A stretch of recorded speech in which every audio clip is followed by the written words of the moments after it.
جمال الوجود بذكر الإله وتصفو الحياة بنور هداه.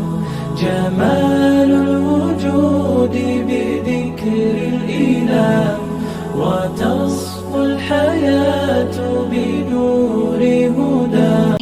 A'udzubillahi minasyaitonirrajim. Bismillahirrahmanirrahim. Assalamualaikum warahmatullahi wabarakatuh. Waalaikumsalam warahmatullahi wabarakatuh. Innal hamdalillah nahmaduhu wa nastaghfiruhu wa na'udzubillahi min sururi anfusina wa min sayyiati a'malina. May yahdihillahu fala mudhillalah wa may yudlil fala hadiyalah. Asyhadu an la ilaha illallah wa asyhadu anna Muhammadan abduhu wa rasuluhu allazi la nabiyya ba'da. Rabbi shrah li sadri wa yassir li amri wahlul 'uqdatam min lisani yafqahu qawli. Yang kami hormati dan kami muliakan Al-Mukarramah Al-Ustazah Rahmania Idrus MPD dan seluruh jamaah Majelis Taklim Ummahat Smart Parents Community. Alhamdulillahirabbil alamin, segala puji bagi Allah yang telah memberikan kita nikmat iman, juga nikmat sehat walafiat, sehingga kita semua dapat dipertemukan kembali dalam kajian pekanan kita bersama Al-Mukarramah Al-Ustazah Rahmania Idrus MPD. Salawat teriring salam tak lupa kita sanjungkan kepada yang terkasih baginda Nabi Muhammad sallallahu alaihi wasallam, kepada keluarganya, kepada para sahabat, juga kepada para tabi'in dan tabi'at. Semoga kita semua termasuk ke dalam golongan umat yang mendapatkan syafaat yaumil qiyamah kelak. Amin amin ya rabbal alamin. Mari kita membuka forum yang mulia ini dengan membaca Ummul Quran suratul Fatihah.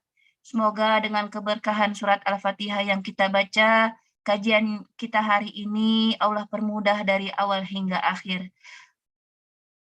Ila hadratin Nabiyil Mustafa Rasulillahi sallallahu alaihi wasallam. Al-Fatihah. A'udzu billahi minasyaitonir rajim. Bismillahirrahmanirrahim. Alhamdulillahi rabbil alamin. Arrahmanir rahim.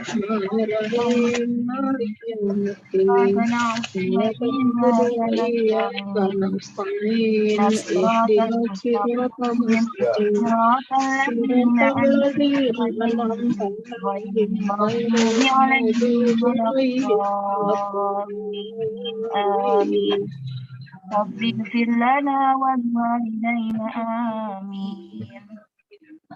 Baik, untuk acara selanjutnya adalah bimbingan dari Ustazah Rahmania Idrus MPD untuk pembacaan surat Al-Baqarah, juga ayat-ayat hijab ya, atau ayat pemutus, kepada yang kami muliakan Al-Mukarramah Al-Ustazah Rahmania Idrus MPD. Tafadhal masykurah Ustazah. Syukran Bu Mimi. A'udzubillahi minasyaitonirrajim. Bismillahirrahmanirrahim. Assalamualaikum warahmatullahi wabarakatuh. Waalaikumsalam warahmatullahi wabarakatuh. Alhamdulillahilladzi anzala sakinata fi qulubil mu'minin liyazdadu imanan ma'a imanihim. Allahumma salli ala Sayyidina Muhammad wa ala ali Sayyidina Muhammad. Mari sama-sama kita baca doa. Semoga Allah hindari kita dari kesyirikan apapun, dari niat-niat yang melencengkan kita dari ridhonya Allah Subhanahu wa ta'ala. Allahumma inna na'udzubika min an nusyrika bika syai'an na'lamu wa nastaghfiruka lima la na'lamu. Allahumma inna na'udzubika min ilmin la yanfa' wa min qalbin la yakhsha wa min nafsin la tashba' wa min da'watin la yustajabu laha. Amin amin ya rabbal alamin. Baik ibu-ibu semuanya, setelah syukur kita kepada Allah, salawat dan salam kita kepada Rasulullah Muhammad SAW, kita awali taklim kita dengan membacakan ayat-ayat Al-Quran bersama-sama yang kita niatkan hari ini menjadi terapi untuk kita. Terapi yang pertama dari penyakit-penyakit fisik kita, karena kita ini dikit lagi memasuki Ramadan ya. Semoga tidak ada lagi yang sakit, yang batuk-batuk. Sudah, semoga Allah selesaikan, Allah hilangkan batuknya, sakitnya, sehingga puasanya tidak ada kendala apapun itu. Yang sakit apapun secara fisik, dan terlebih yang terpenting adalah penyakit-penyakit dalam hati kita, di batin kita, yang bisa membuat kita berat dalam beribadah, yang mengganggu hadiran hati kita kepada Allah Subhanahu wa Ta'ala. Juga untuk menghilangkan gangguan-gangguan makhluk apapun itu yang ada dalam hidup kita, yang mungkin saja berasal dari karena perbuatan-perbuatan kita sendiri, karena kesyirikan-kesyirikan, pengobatan-pengobatan yang kita lakukan, yang sesungguhnya itu memiliki efek luar biasa pada kenikmatan ibadah kita, atau gangguan-gangguan yang hadir dari perbuatan orang tua kita, karena kesyirikan, kebatilan yang mereka lakukan, ilmu-ilmu yang dipelajari tanpa ada bimbingan ataupun tidak sesuai dengan syariat, atau yang hadir karena ain, syirik, sihir, dan lain sebagainya. Semoga melalui ayat-ayat Al-Quran yang kita baca bersama-sama, Allah angkat, Allah hilangkan, sehingga kita terus bisa memasuki Ramadan dalam keadaan yang sehat, lahir batin kita sehat, siap kita menjalani ibadah di bulan Ramadan. Mari sama-sama kita awali dengan istighfar atas apa-apa yang pernah kita lakukan. Silakan diingat-ingat apa yang pernah dilakukan. Cukuplah kita dan Allah yang tahu semua yang menjadi maksiat yang pernah kita kerjakan, bahkan sampai hari ini masih banyak maksiat kita, masa lalu kita juga. Semoga Allah angkat jika masih ada hati yang belum bisa memaafkan saudaranya. Silakan disebut nama saudaranya, doakan yang terbaik kepada Allah Subhanahu wa Ta'ala. Juga untuk kedua orang tua kita mohonkan ampun untuk mereka semuanya atas dosa-dosa, kebatilan, kezaliman yang mereka lakukan. Rabbana ighfir lana wa liwalidina warhamhum kama rabbawna shighara. Astaghfirullahal azim alladzi la ilaha illa huwal hayyul qayyum wa atubu ilaihi. Astaghfirullahal azim alladzi la ilaha illa huwal hayyul qayyum wa atubu ilaihi. Astaghfirullahal azim alladzi la ilaha illa huwal hayyul qayyum wa atubu ilaihi. Allahumma salli ala Sayyidina Muhammad wa ala ali Sayyidina Muhammad wa sallim an ashabi Rasulillah ajma'in walhamdulillahi rabbil alamin. Allahumma inna nas'aluka bi anna nashhadu annaka antallah la ilaha illa anta al-ahadus samad alladzi lam yalid wa lam yulad wa lam yakul lahu kufuwan ahad. Allahumma inna nas'aluka bi anna lakal hamdu la ilaha illa antal mannan badi'us samawati wal ardi ya dzal jalali wal ikram ya hayyu ya qayyum wa ilahukum ilahu wahid la ilaha illa huwar rahmanur rahim. Allahumma a'inna ala dzikrika wa syukrika wa husni ibadatik. Ya Hayyu Ya Qayyum birahmatika nastaghith wa aslih lana sya'nana kullah wa la takilna ila anfusina tarfata 'ain. Allahumma rabban nas adhibil ba'sa ishfi wa anta syafi la shifaa'a illa shifaa'uka shifaa'an la yughadiru saqama. Ya Allah, Zat yang Maha menyembuhkan, dengan bacaan Al-Quran yang kami baca bersama-sama hari ini, Allah, mohon berikan kepada kami kesembuhan dari penyakit-penyakit kami. Kesembuhan yang tak tersisa, yang tak menimbulkan efek apapun setelahnya. Allahumma ja'alil Qur'ana rabi'a qulubina wa nura sudurina wa jala'a humumina wa dhihaba ahzanina wa shifaa'a amradina birahmatika ya arhamar rahimin. Ya Allah, jadikan Al-Quran yang kami baca, ya Allah, sebagai penyejuk hati kami, sebagai penerang dada kami, sebagai penghilang apa-apa yang ada dalam diri kami, pelenyap segala kegundahan dan kesedihan yang berkecamuk dalam hati kami. Jadikan Al-Quran sebagai kesembuhan dari segala penyakit kami, ya Allah. Allahumma ati anfusana taqwaha wa zakkiha fa anta khairu man zakkaha anta waliyuha wa maulaha. Ya Allah, jadikan Al-Quran sebagai pembersih jiwa kami, pembersih hati kami dari penyakit-penyakit yang mengotorinya ya Rabb. Mari sama-sama dengarkan baik-baik. Jika sudah hafal, boleh diikuti. Kita mohon kepada Allah, semoga Allah putuskan semua makhluk-makhluk Allah yang ada dalam diri kita hari ini, makhluk apapun, penyakit-penyakit yang ada, ataupun gangguan-gangguan jin dari kalangan gangguan setan dari kalangan jin, yang bisa saja kita tidak menyadari keberadaan mereka, ternyata mengganggu fitrah kita hari ini. Bismillahirrahmanirrahim. Semua makhluk Allah yang ada dalam diri kami, yang berasal dari gangguan-gangguan, kebatilan-kebatilan yang dilakukan dari orang tua, keturunan, kakek, nenek, leluhur-leluhur kami, ataupun kebatilan, maksiat yang pernah kami lakukan. Silakan disebutkan jika pernah melakukannya di hadapan Allah Subhanahu wa Ta'ala, dari ilmu-ilmu yang dipelajari, dari ilmu-ilmu tenaga dalam, pernafasan, atau apapun itu yang melibatkan aktivasi otak kanan atau kiri, yang melibatkan alam bawah sadar kita. Makhluk Allah dari jimat, wirid, rajah, amalan-amalan yang pernah dilakukan. Makhluk Allah yang hadir karena sihir-sihir yang ingin mengganggu fitrah kami, mengganggu kesehatan kami. Makhluk Allah semua yang hadir karena pengaruh ain, atau gejolak jiwa, ataupun kalian semua yang ingin menjaga, mengawal, melindungi, cukuplah Allah yang menjaga kami, cukuplah Allah yang melindungi kami. Hasbunallah wa ni'mal wakil, ni'mal maula wa ni'mal nasir, wa la hawla wa la quwwata illa billahil aliyyil azim. Allahumma fukka kulla uqdah, Allahumma abtil kulla sihr, Allahumma abtil kulla ain, bi'izzatik, biqudratik, bimasyiatik, innaka ala kulli syai'in qadir. A'udzu billahi minasyaitonir rajim. Bara'atum minallahi wa rasulih ilal ladzina ahadtum minal musyrikin.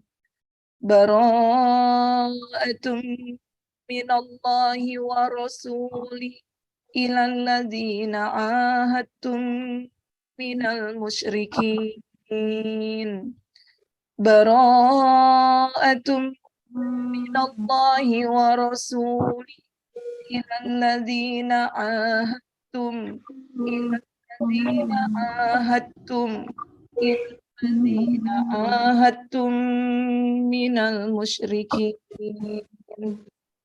Bismillahirrahmanirrahim. إذ تبرأ الذين اتبعوا من الذين اتبعوا ورأوا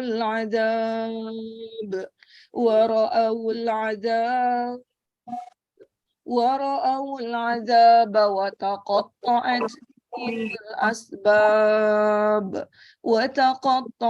بهم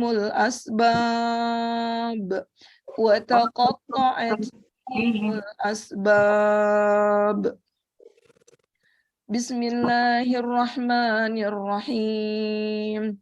Falamma alqaw qala Musa ma ji'tum bihi sihr innallaha sayubtiluh innallaha sayubtiluh innallaha la yuslihu amalal mufsidin.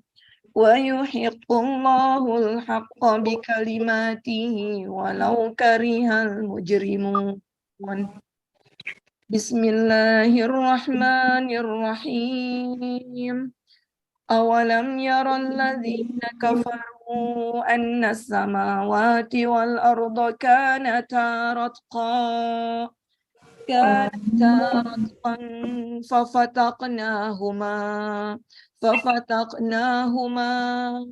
ففتقناهما وجعلنا من الماء كل شيء حي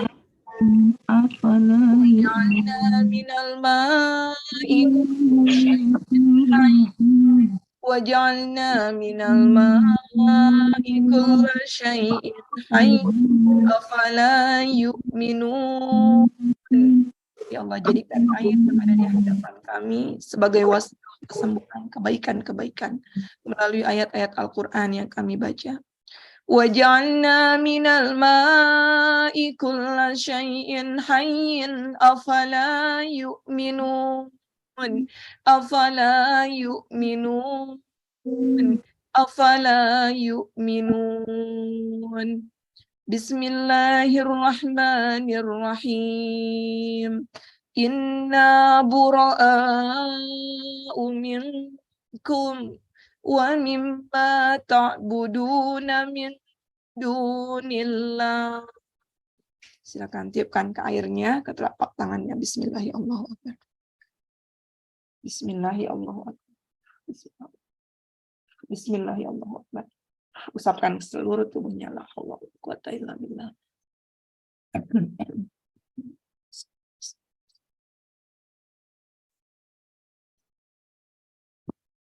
Mari sama-sama kita baca Al-Fatihah, ayat kursi dan 3 qul ya, langsung. A'udzu billahi minasy syaithanir rajim. Bismillahirrahmanirrahim. Alhamdulillahi rabbil alamin. Ar-Rahmanir Rahim. Maliki yaumiddin. Iyyaka na'budu wa iyyaka nasta'in. Ihdinas siratal ladzina an'amta 'alaihim ghairil maghdubi 'alaihim waladdallin.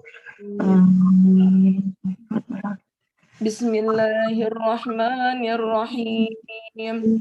Allahu la ilaha illa huwal hayyul qayyum. La ta'khudhuhu sinatun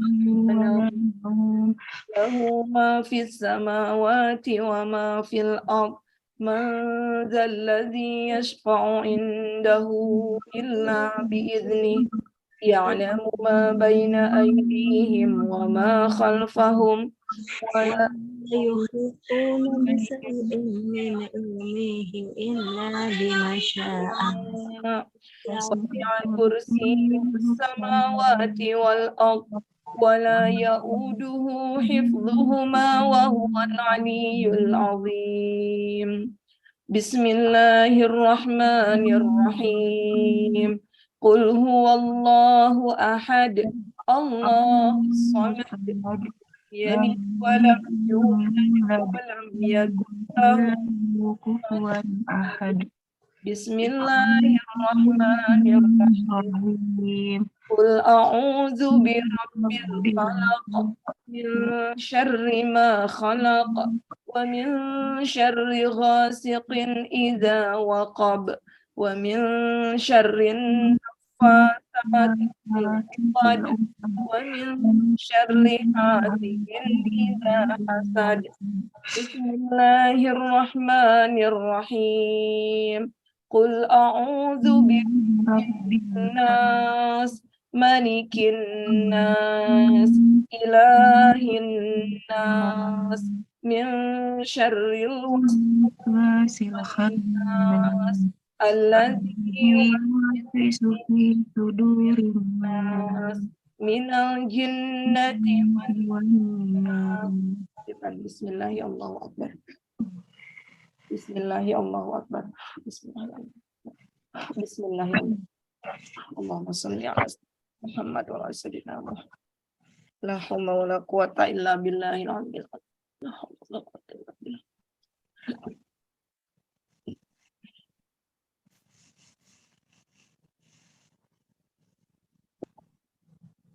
Mari sama-sama kita membaca 2 kalimat syahadat sambil angkat telunjuk tangan kita untuk memperbaiki keislaman kita, membimbing semua makhluk Allah yang mungkin saja hadir, mengikuti, mengganggu hidup kita. Semoga Allah sampaikan hidayah kepada mereka melalui ayat-ayat Al-Quran yang tadi kita bacakan. Qulu jami'an ya ma'syaral jin. Bismillahirrahmanirrahim. Kita sama-sama.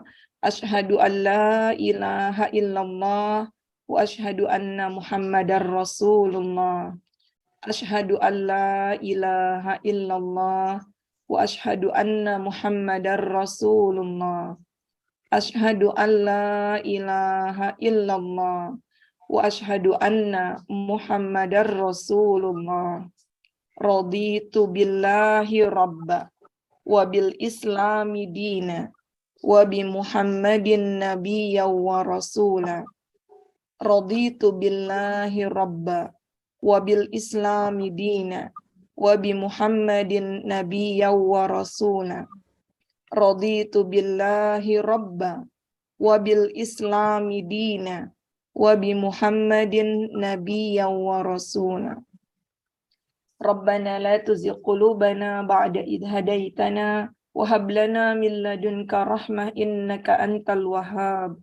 Rabbana atina min ladunka rahmah wa hayyi' lana min amrina rasyada. Rabbana iftah bainana wa baina qaumina bil haqq wa anta khairul fatihin. Rabbana arsil ilaina anfusana wahfadha bima tahfadhu bihi ibadakas salihin. Wa sallallahu ala sayyidina Muhammadin wa ala alihi wa sahbihi wa sallam. Walhamdulillahi rabbil alamin. Silakan bimbing semuanya untuk keluar, baca doa. Bismillah.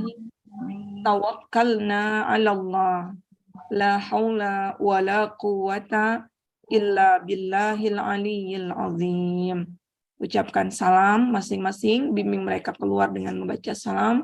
Assalamualaikum warahmatullahi wabarakatuh. Alhamdulillahirabbil alamin. Boleh ditiupkan lagi.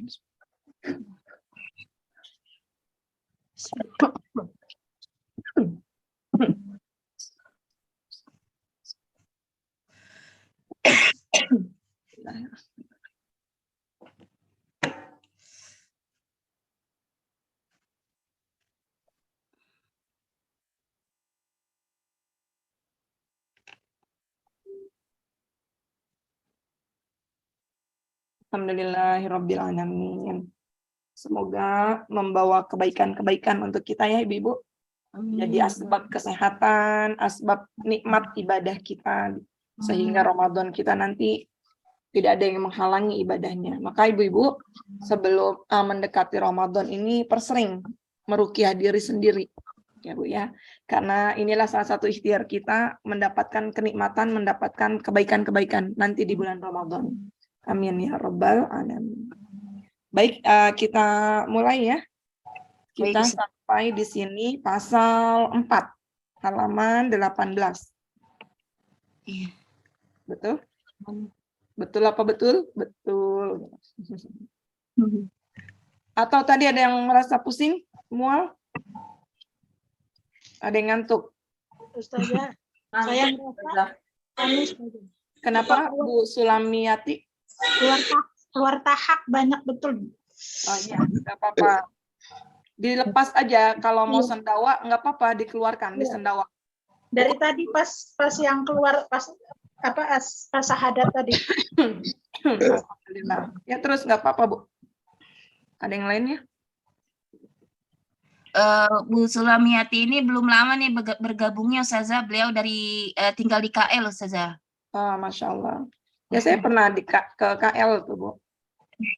Bikin kajian terapi Quran di sana. Banyak jamaahnya di sana ya Ustazah. Iya. Insya Allah. Ya selamat ya Bu. Semoga bisa dipraktekkan di rumah. Yang lain ada yang ngantuk ya. Yang tutup kamera ini curiga saya jangan tidur dibacain. Wica gimana Wica? Umu Ita. Ada yang dirasain nggak? Saya tanya tuh yang buka kamera aja deh. Ngantuk banget. Biasanya nggak pernah ngantuk. Nah, siapa tadi yang ngantuk? Iya. Itu Saya. Kita calon jemaah umroh Ustazah. memang reaksi umumnya ngantuk. Itu bagian dari wa makaru wa makarallah. Makar mereka, tipu daya mereka bikin ngantuk supaya membuat kita lengah, nggak mendengarkan ayat-ayat Quran. Itu reaksi umum biasanya memang ngantuk banget kalau itu.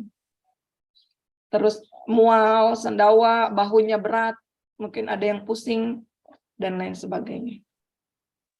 Saya pusing sedikit Ustazah tadi kepala sebelah kanan. Tapi sekarang udah hilang. Alhamdulillah. Ya. Ada yang batuk-batuk.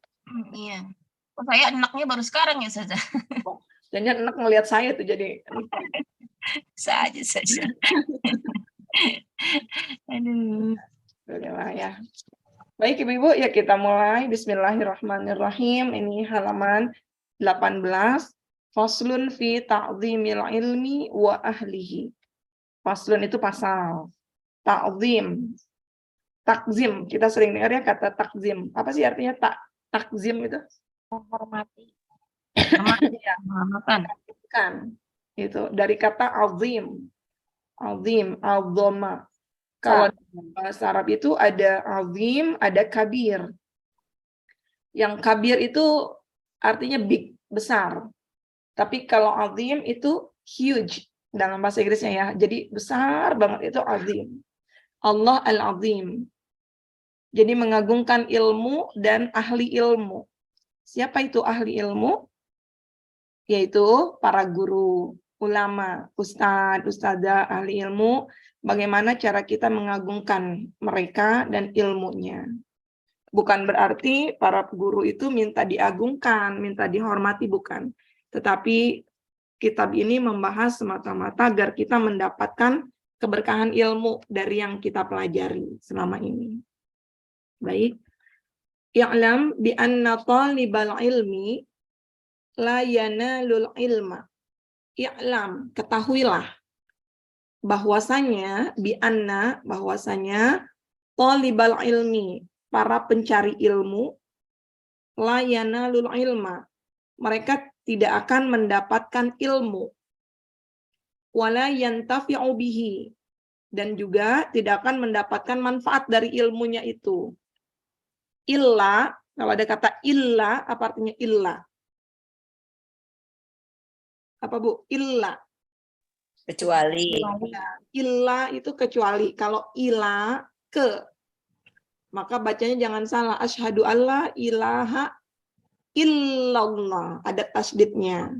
Kalau bacanya asyhadu alla ilaha illallah, itu salah itu. Itu yang disebut lahan jali. Salah baca. Dan sampai hukumnya haram karena merubah makna. La ilaha illa anta, bukan la ilaha illa anta, bukan. Nah di sini illa, kecuali. Mereka nggak akan mendapatkan manfaat ilmu, nggak dapat ilmu itu kecuali dengan apa? Bita'zimil ilmi wa ahlihi wa ta'zimil ustad wa tauqirihi. Kecuali dengan yang pertama, mentakzimkan ilmu dan para ahlinya, memuliakan, takzim tadi, mengagungkan ya ilmu dan ahlinya, wa ta'zimil ustad wa tauqirihi, juga memuliakan dan menghormati para ustadz, pengajarnya. Kita sudah bahas menurut Ali bin Abi Thalib ada 6 ya syarat kita dapat ilmu. Di antaranya kan suhbatul ustadz, bersahabat dengan guru. Jadi kalau gurunya kita nggak hormati, bagaimana mungkin ilmu itu akan kita dapat? Kita maunya belajar aja, tapi gurunya sendiri dimusuhi, atau gurunya digibahin, dan sebagainya. Maka ilmunya tidak akan pernah kita dapatkan, apalagi bermanfaat untuk hidup kita. Maka hati-hati sekali kita berinteraksi, bermuamalah, bersikap dengan guru kita.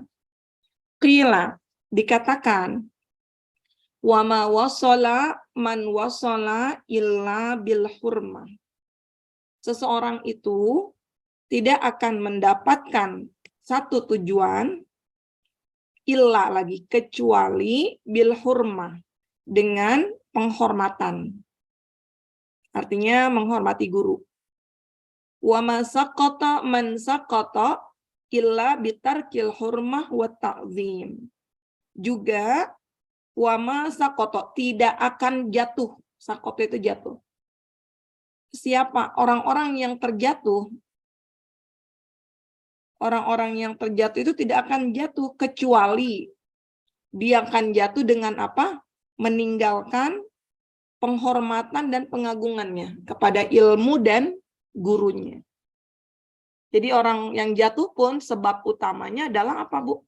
Dia tidak menghormati ilmu, tidak mengagungkan ilmu dan para pengajarnya, orang yang memiliki ilmu. Waqila, dan dikatakan lagi, al-hurmatu khairun minat ta'ah. Hurmah, apa sih hurmah? Hormat, gerak gitu. Itu dari bahasa Arab tuh, hormat. Dari aslinya hurmah, penghormatan. Khairun apa, Bu? Khairun. Lebih baik. Naum gitu kan, lebih baik. Penghormatan itu lebih baik daripada ketaatan, lebih utama daripada ketaatan. Banyak orang yang dia pura-pura taat gitu, tapi di belakangnya dia malah ngebully, ngeledekin, berarti itu tidak menghormati orang itu kan. Maka kehormatan lebih baik daripada ketaatan. Ala tara annal insana la yakfuru bil ma'siyah. Tidakkah engkau melihat, tanya, seseorang itu tidak menjadi kafir dengan maksiat yang dia lakukan. Ada orang disebut kafir bukan karena maksiatnya sebetulnya, tetapi apa yang membuat dia kafir? Wa innama yakfuru bil istighfafiha wa bitarkil hurmah.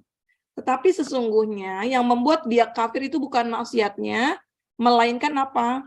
Dia istighfar itu meremehkan.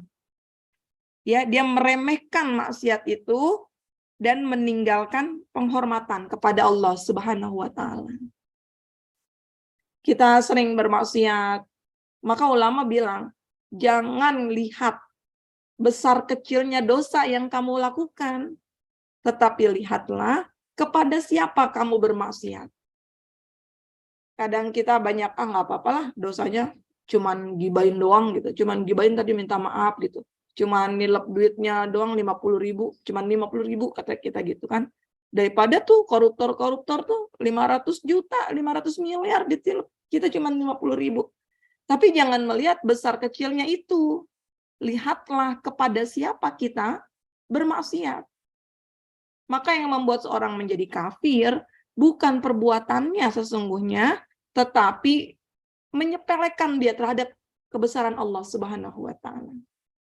Terkadang kita ini, Bu, sering banget kalau di depan guru kita nggak berani, bahkan ngaji aja tuh kalau pengajian ya, Bu, yang ada orang terheran-heran dengan ibu-ibu pengajian itu ya. Kita tuh ngaji gitu di depan kita ustadzah. Berani nggak ibu-ibu makan, ngobrol gitu, pas duduk paling depan? Enggak, Kenapa nggak berani? enak, takzim. Karena kita hormat, karena kita takzim di depan orang tua kita gitu. Berani nggak kita sambil tahu cekikikan gini? Enggak, karena kita hormat. Depan suami seperti itu, kita hormat. Di depan manusia, kita hormat. Kita nggak berani berbuat sesuatu yang tidak pantas di hadapan mereka. Tetapi bagaimana kalau kita sedang sendiri berhadapan dengan Allah Subhanahu wa taala? Masih nggak kita menyimpan hormat kita kepada Allah Subhanahu wa taala? Kalau di hadapan orang kita nggak berani berkata macam-macam, kenapa ketika orang lain nggak ada, hanya Allah yang melihat zat yang maha besar, sementara kita berani untuk bermaksiat kepada Allah Subhanahu wa taala. Jadi itulah yang disebut orang kafir. Jadi karena mereka menyepelekan keberadaan Allah Subhanahu wa taala. Wa min ta'zimil ilmi ta'zimul muallim. Di antara wujud memuliakan ilmu itu yaitu memuliakan gurunya, menghormati gurunya. Ya. Qala Aliyun karramallahu wajhah. Bahkan Ali yang Allah muliakan wajahnya, Ali berkata, Ana abdun man 'allamani harfan wahidan. Aku akan menjadi hamba bagi siapa yang mengajariku meskipun satu huruf aja. Kalau hamba itu gimana sih? Artinya hidupnya ada di tangan gurunya. Siapa yang mengajarkan aku ilmu, aku akan menjadi hamba untuknya, kata Ali. Insya'a ba'a. Kalau dia boleh, dia mau menjualku, ya silakan aja, boleh dijual. Wa insya'a ya'taqa. Kalaupun dia mau membebaskan aku, dia bisa membebaskan aku. Wa insya'a istaraqa. Kalaupun dia mau tetap aku menjadi hambanya, budaknya, aku tetap akan menjadi hamba untuknya. Masya Allah. Itu siapa itu, Bu? Yang berkata seperti itu? Ali bin Abi Thalib. Yang seseorang yang Rasulullah juluki gudangnya ilmu, kata Rasulullah. Ali itu gudangnya ilmu, pintunya ilmu. Begitu banyak ilmu yang dimiliki Ali, ternyata disebabkan karena ta'zim, karena hormatnya, sifat memuliakan dia kepada orang yang mengajarkannya. Itu bentuk ketawaduan ahli ilmu. Pernah dalam suatu ketika Imam Asy-Syafi'i dikatakan beliau mencium tangan orang tua. Padahal orang tua itu bukan orang muslim. Cium tangan. Dikatakan, engkau adalah imam besar. Kenapa engkau mau mencium tangan orang tua itu? Kata Imam Syafi'i apa? Karena orang tua itu sudah mengajarkan aku. Apa yang diajarkan? Dia mengajarkan aku membedakan mana anjing yang betina, mana anjing yang jantan. Kita bilang itu ilmu biasa aja ya. Tapi ketika orang menyampaikan satu ilmu, maka disitulah kita harus menghormati supaya ilmu itu menjadi satu keberkahan, kebaikan, manfaat dalam hidup kita. Seperti halnya Ali menyerahkan dirinya menjadi hamba untuk siapa-siapa yang sudah mengajarkan ilmu untuknya. Bisa dipahami, Ibu-ibu, sampai sini? Unsyittu fi dzalika syi'r. Nah, dalam hal ini aku juga diberikan satu syair katanya.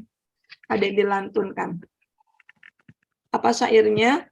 Ra'aitu ahaqqal ilmi haqqal muallim.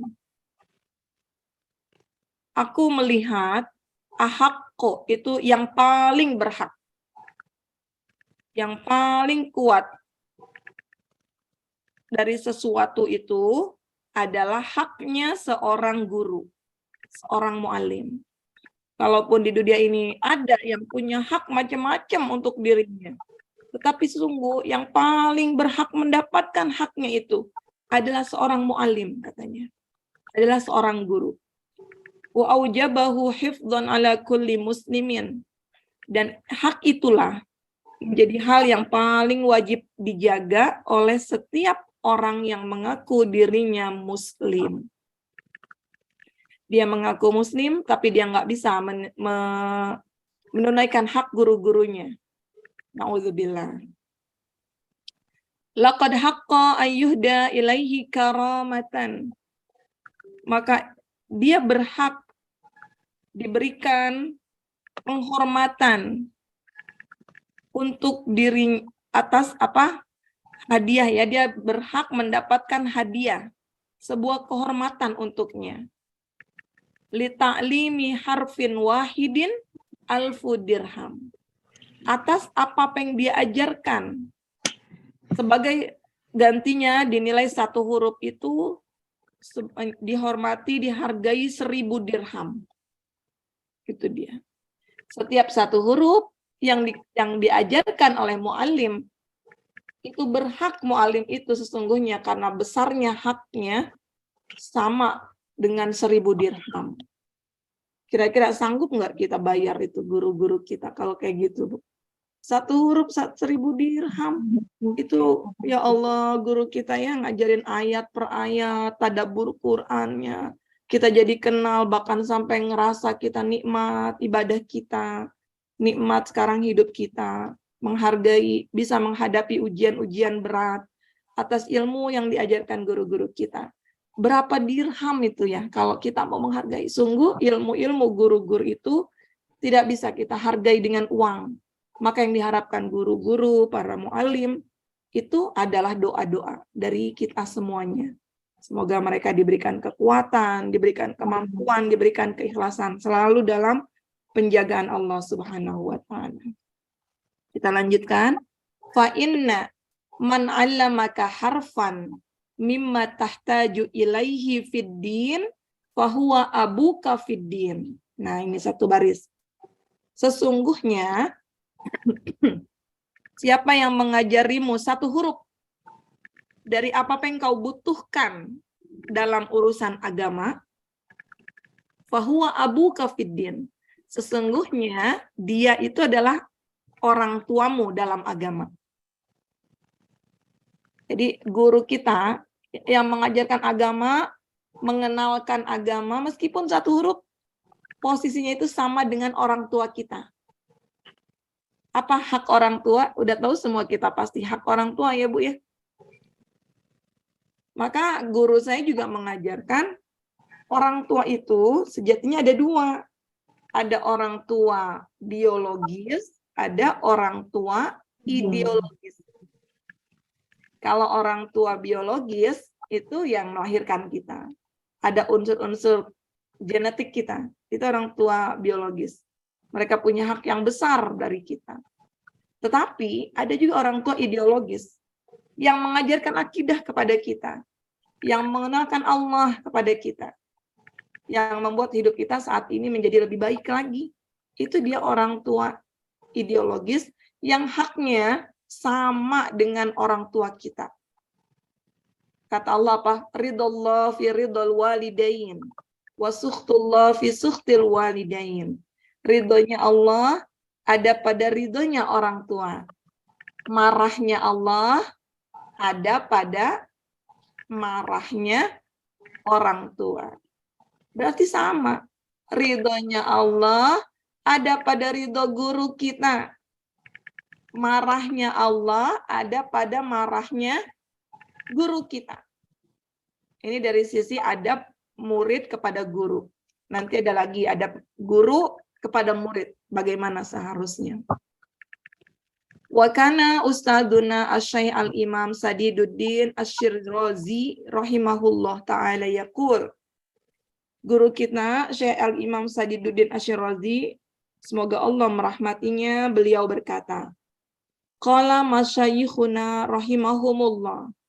Guru-guru kami berkata, man arada ayyakuna ibnahu aliman.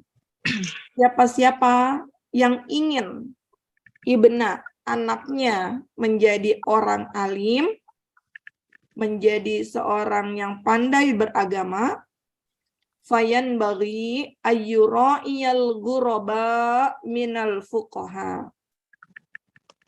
Maka hendaknya dia memperhatikan orang-orang asing. Fuqaha itu orang-orang yang paham agama. Orang-orang yang paham agama yang terasing. Wa yukrimahum, dan juga menghormati mereka. Wa yu'azzimahum, juga mengagungkan mereka. Wa yu'tihim syai'a, wa yu'tiyahum syai'a, dan memberikan mereka sesuatu. Fa in lam yakun ibnahu aliman, kalaupun nanti dia belum mendapati anaknya itu menjadi orang yang alim, yakunu hafidhuhu aliman.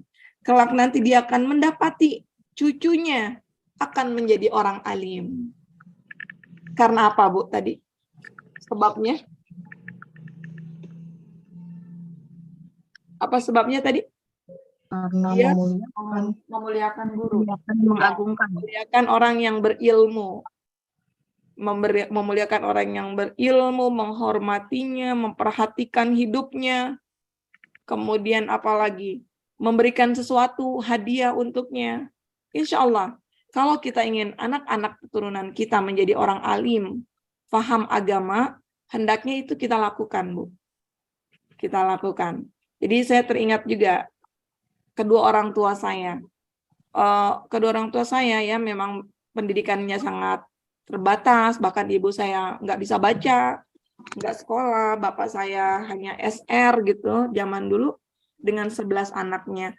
Tetapi saya menyaksikan dengan mata kepala saya sendiri betapa mereka sangat menghormati para kiai, menghormati orang-orang yang berilmu. Selalu ketika menjenguk kakak-kakak saya di pesantren itu, yang repot itu bukan untuk anaknya. Yang diperhatikan itu adalah dia membawa apa untuk guru, untuk kiainya.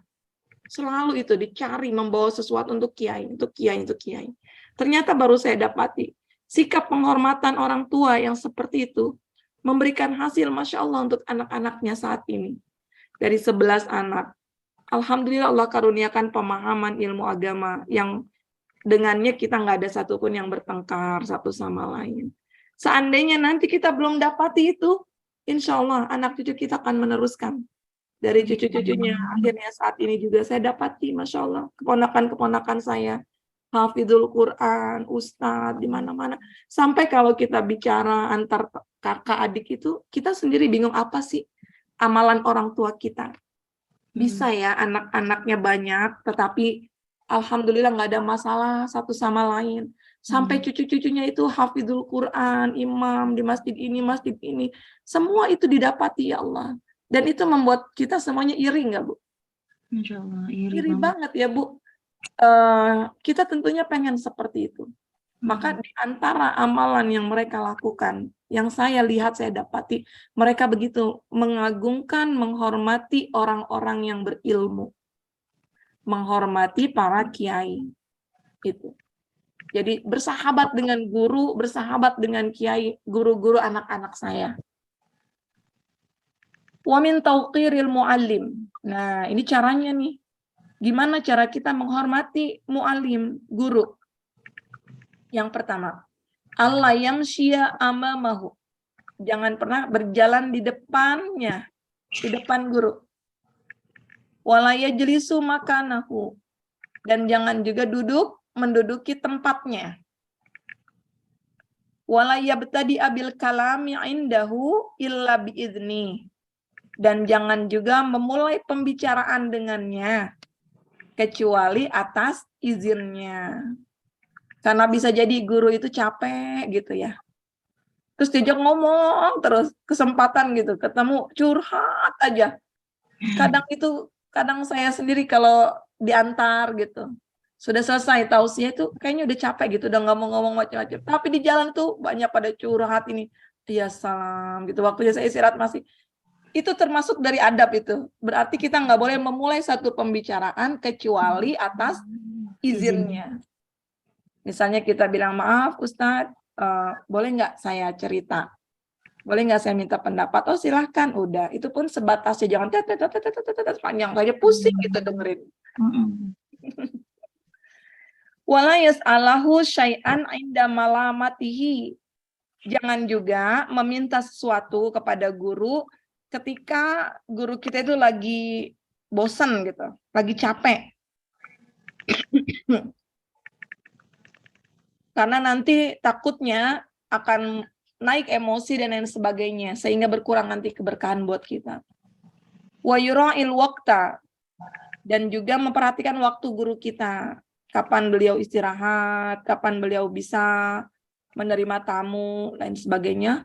Wala yaduqqal bab, jangan mengetuk pintu, tetapi bal yasbiru hatta yakhruja. Tapi kita diminta bersabar sampai mereka keluar. Itu kan ada di surat Al-Hujurat ya. Kenapa orang-orang kafir itu mereka memanggil dari luar gitu kata Allah.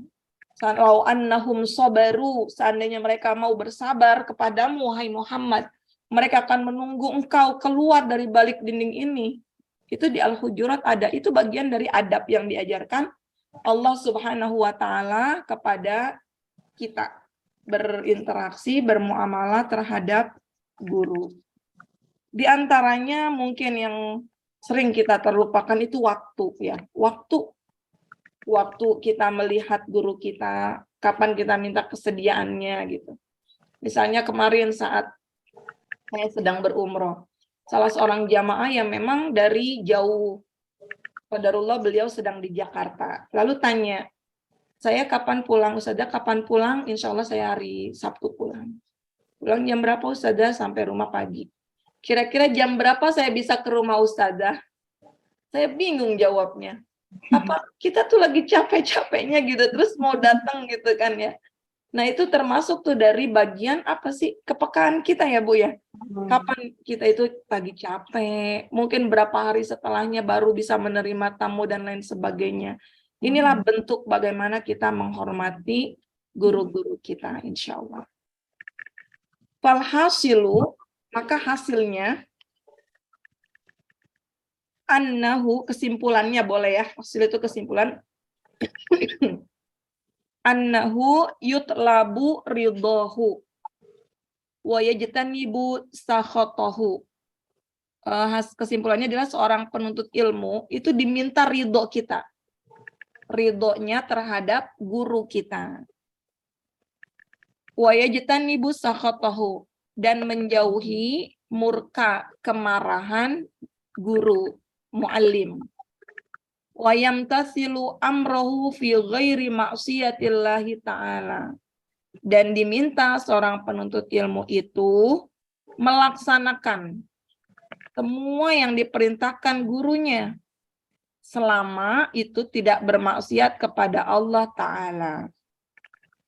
Wala ta'ata li makhluqin fi ma'siyatil khaliq, dan ketahuilah tidak ada taat kepada makhluk dalam rangka bermaksiat kepada Allah Subhanahu wa Ta'ala.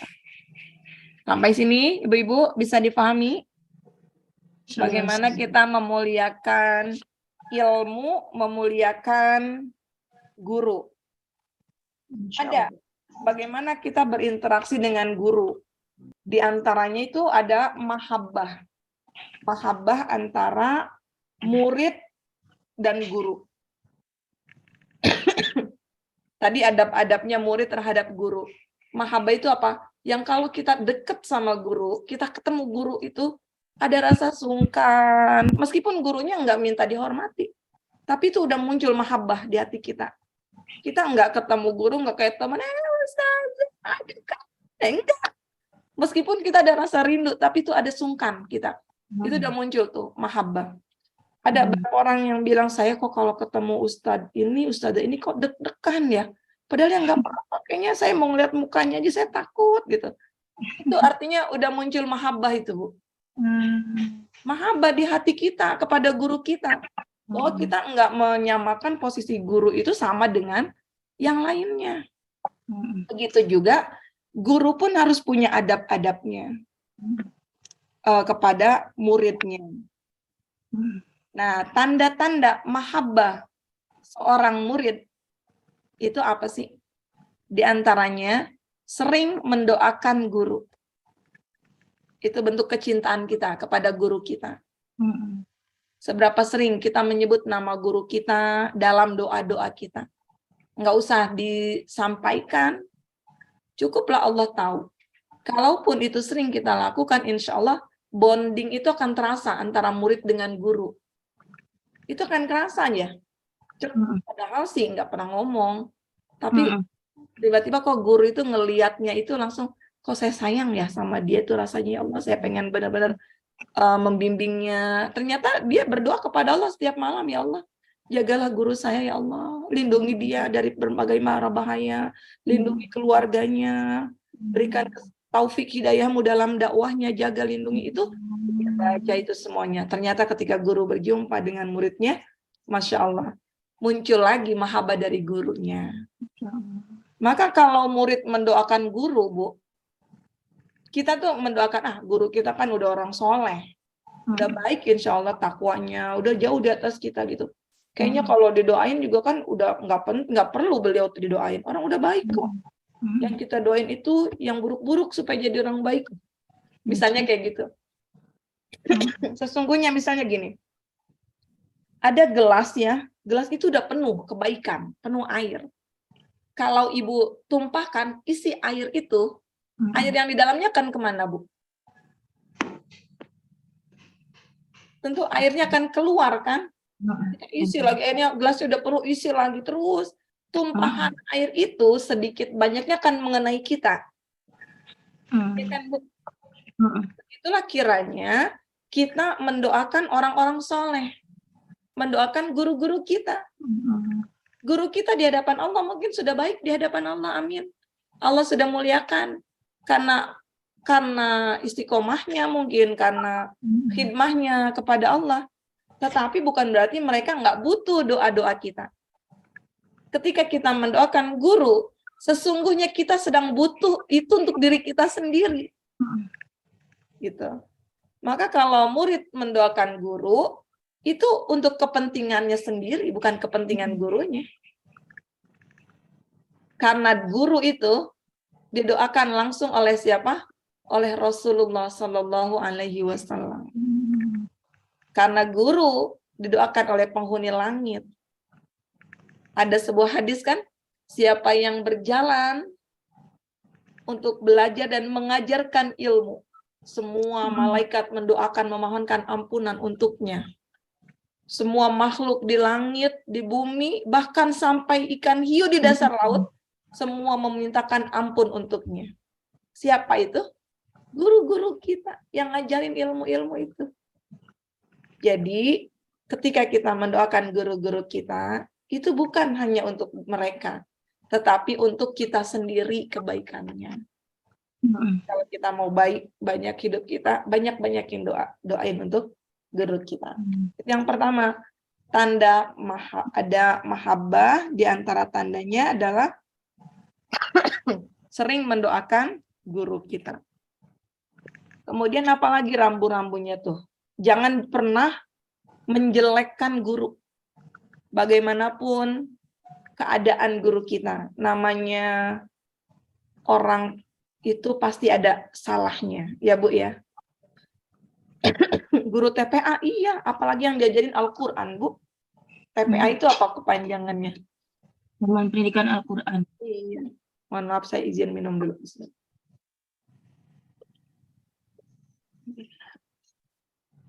Apalagi yang dibawa Al-Quran. Ya Allah, yang menjadi guide kita, penyelamat kita ya.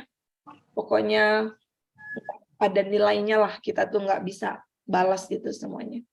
Maka salah satu adab kita juga memuliakan guru, jangan pernah menjelekan guru kita. Meskipun kita tahu aibnya kayak gimana, udah cukup ketika Allah membukakan aib guru di mata kita. Artinya itu menjadi bencana buat kita, Bu, sesungguhnya. Menjadi musibah. Mungkin ibu-ibu yang taunya saya cuma di online aja ya. Begitu ketemu, kaget. Ustazah Nia kok kayak gitu orangnya ya. Ketawanya ngakak gitu ya, nggak sesuai banget attitude-nya gitu. Itu ibu dapati dari saya. Sesungguhnya itu musibah buat kita. Ketika kita mengetahui aib guru kita. Bahkan para salafus saleh sering dengar ceritanya. Kalau mau belajar, mereka di jalan bersedekah dulu.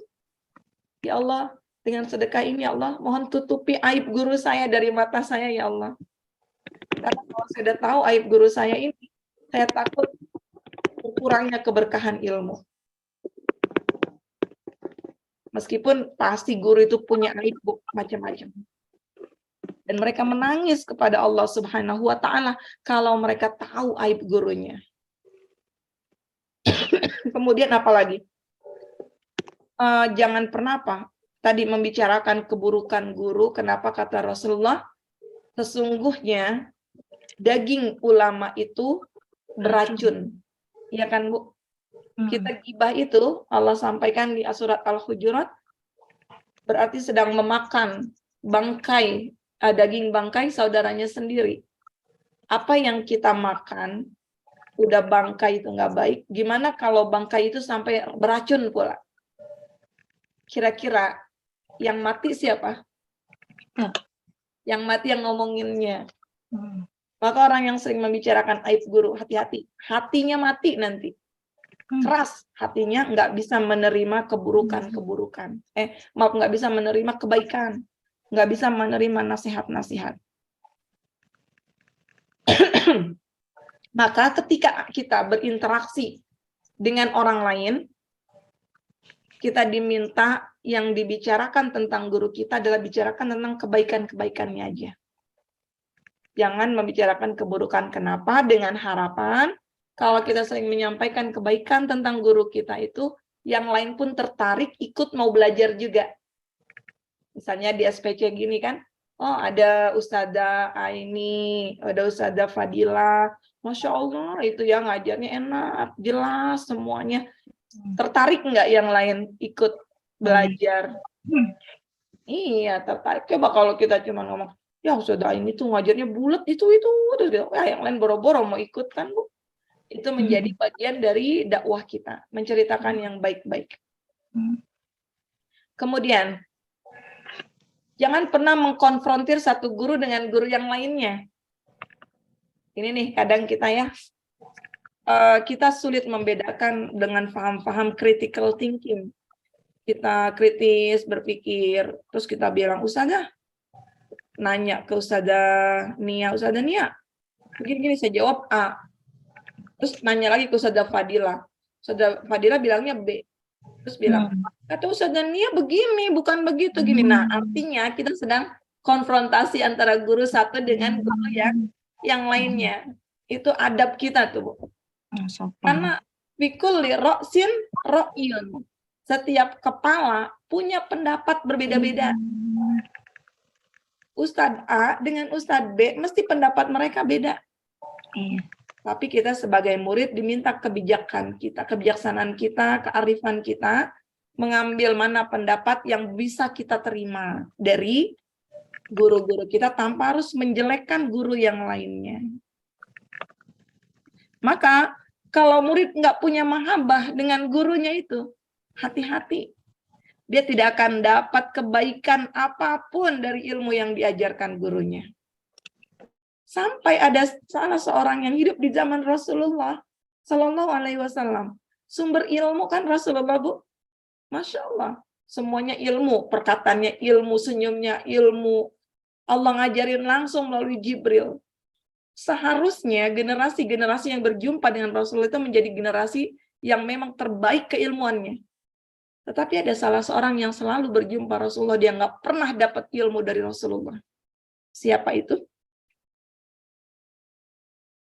Siapa coba? Abu Jahal, Abu Lahab. Iya kan? Abu Lahab itu selalu ketemu Rasulullah. Tapi dia nggak pernah mendapatkan ilmu sedikit pun dari Rasulullah Sallallahu Alaihi Wasallam. Kenapa? Karena nggak ada mahabbah di hatinya. Nggak ada cinta kepada Rasulullah. Maka yang pertama tanamkan cinta dulu kepada guru. Baru tuh kita dapat ilmunya. Juga begitu anak-anak kita. Anak-anak kita ajarkan untuk mencintai guru-gurunya. Ini kadang memang sistem pendidikan kita ya, khususnya di sekolah-sekolah yang saya pun pernah mengalaminya, sekolah yang bertarif lah ya. Orang tua merasa sudah bayar, sehingga orang tua bebas boleh mengatur-ngatur guru. Gitu. Kemudian akhirnya muncullah kritis orang tua, ibu ini begini. Sampai di depan anaknya pun dia bicarakan. Atau terbalik, anaknya yang menjelek-jelekan gurunya di hadapan orang tuanya. Nah, aku nggak suka ibu ini, begini. Maka kalau kita udah paham ilmunya, katakan, nak, bersabar nak, seburuk apapun, dia tetap gurumu. Jangan sampai engkau menceritakan keburukan gurumu. Kalau ada yang buruk, jangan diambil. Tapi kamu masih menjadi muridnya, belajar, ambil semua ilmunya. Itu saya pun sering mengatakan itu kepada anak saya. Karena di usia-usia SMA itu selalu ada perbandingan guru satu dengan yang guru yang lain. Begini, guru ini begini, guru ini begini. Tetap kamu harus menghormati guru. Seperti itu, Ibu. Maka khidmah kita, kalau guru itu berkhidmah, apa sih khidmah itu ya? Bahasa Indonesianya apa, Bu? Khidmah. Mengabdi. Pengabdian. Guru itu mengabdi, mengajarkan ayat-ayat Al-Quran. Pengabdian guru itu kepada Allah Subhanahu wa Ta'ala. Bukan kepada muridnya, apalagi sudah dihargai, dibayar, bukan. Tetapi kalau mungkin ada kompensasi dari itu adalah rizki dari Allah Subhanahu wa Ta'ala. Maka khidmah murid pengabdian murid kepada guru hendaknya pun dilandasi karena Allah Subhanahu wa taala. Bukan karena lain-lainnya. Bukan karena pengen ikut terkenalnya, pengen ikut dihormati, bukan. Ketika kita sudah mengabdi kepada guru, Bu, Masya Allah, keberkahan itu luar biasa banyak. Saya pernah berjumpa dengan salah seorang ustazah di kampung. Dan kita sama-sama cerita, saya cerita dulu saya di pesantren ini, beliau di pesantren ini. Dia bilang apa? Ya mungkin kalau Ustazah Nia mah dulu di pesantrennya pinter kali ya, katanya gitu. Pelajaran-pelajaran diikutin. Ya saya cuma tersenyum aja. Dia bilang kalau saya tuh ya, pelajaran saya nggak ada yang dapet, Bu. Saya nggak ngerti pelajaran-pelajaran di pesantren. Terus saya heran, nggak ngertinya aja bisa jadi ustazah gitu ya, Bu ya. Ternyata apa dia bilang? Saya tuh selama pesantren belajar ya saya banyak ketinggalan. Kerjaan saya tuh cuman di rumah kiai aja, saya nyuci piring, ngepel, saya ngebantuin istrinya kiai. Udah itu doang sampai saya lulus. Jadi ustazah, Bu. Masya Allah. Jadi apa? Berkahannya itu yang kita dapat, yang kita cari, Bu. Bukan pada taraf kepintaran orang lain. Jadi itu saya selalu mengajarkan kepada tim saya juga. Bukan berarti saya minta dihormati, bukan. Tapi sering-sering kita berinteraksi mulazamah dengan guru, insya Allah akan dapat keberkahannya. Ketika umroh kemarin tuh bulan Februari, 5 orang yang berangkat dari tim Tentek itu bukan mereka yang kaya punya uang, bukan. Tetapi saya sendiri merasakan mereka berkhidmah luar biasa kepada gurunya. Ternyata Allah buka jalan-jalan mereka menuju Baitullah. Masya Allah. Insya Allah ya, mungkin kalau Bu Mimi kenal siapa-siapa tim yang berangkat kemarin, ya mereka orang yang Masya Allah buat saya juga sudah berdedikasi untuk dakwah gitu. Kapanpun saya berangkat, ada di antara mereka yang selalu ingin membersamai, ingin ikut, dan mereka nggak rela kalau saya ini berangkat sendiri gitu. Selalu ingin ditemani, meskipun saya pun nggak minta ditemani. Dan itulah bagian dari pengabdian kita, khidmah kita kepada guru kita. Insya Allah akan mendapatkan keberkahan-keberkahan. Kenapa kok sebegitu dahsyatnya ya berkahnya itu? Karena apa, Bu? Karena guru itu adalah penyambung kita kepada Nabi Muhammad SAW. Dan yang menyambungkan kita kepada Allah Subhanahu wa ta'ala. Misalnya kayak gini, belajar kitab taklim muta'alim. Ya kitabnya tipis ya, kayak gini tuh cuman berapa halaman. Saya sering bilang, Ibu baca seminggu juga selesai. Apalagi ada terjemahannya. Apalagi di sini komunitas hobi baca semua kan. Tetapi apakah bisa tersambung dengan Allah Subhanahu wa ta'ala? Belum tentu. Belum tentu. Maka duduknya kita bertalaki hari ini bersama guru, Ibu lagi mikir nih, Ibu lagi ngedengerin aja apa yang saya sampaikan. Atau guru lain menyampaikan. Sesungguhnya guru itu sedang bersusah payah mencari sambungan Ibu ke Allah Subhanahu wa ta'ala. Masya Allah. Jadi seperti kita ini saat lagi nyari arus listrik. Kita nggak bisa nyari arus listrik sendiri tanpa bantuan teknisinya. Iya kan? Kalau udah ada teknisi, kita bisa menghubungkan arus listrik itu. Begitulah perannya guru untuk kita, Bu. Apalagi guru dalam agama itu luar biasa. Cuma duduk aja, ngelihat wajah guru aja. Ternyata guru itu sedang berupaya menyambungkan hati kita dengan Allah Subhanahu wa ta'ala. Maka itu tadi khidmah guru itu kepada Allah. Maka siapa yang nggak punya guru, sulit dia tersambung kepada Allah Subhanahu wa ta'ala. Terombang-ambing dia. Belajar sendiri, baca kitab sendiri, apa sendiri, pemahamannya bahkan dibersamai setan dalam memahami ilmu-ilmunya. Maka beberapa ulama mewajibkan orang yang belajar agama itu harus punya guru. Harus punya guru yang membimbing dia, yang menyambungkan dia kepada Allah Subhanahu wa ta'ala. Sampai situ, Bu, bisa dipahami? Kita lanjutkan. Wa min kama qala Nabi alaihi salatu wassalam. Sebagaimana Nabi sallallahu alaihi wasallam bersabda, inna asyarran nasi man yudhibu dinahu lidunya ghairihi. Sesungguhnya seburuk-buruknya manusia adalah yang membuang agamanya demi dia mendapatkan dunia orang lain. Kemudian demi meninggalkan dunia, demi mengincar dunia ya, dan dia bermaksiat kepada Allah Subhanahu wa Ta'ala. Agama dia kesampingkan, dijual beli hanya untuk mendapatkan posisi dan lain sebagainya. Yang artinya konteksnya tadi taat kepada makhluk dalam bermaksiat itu nggak boleh.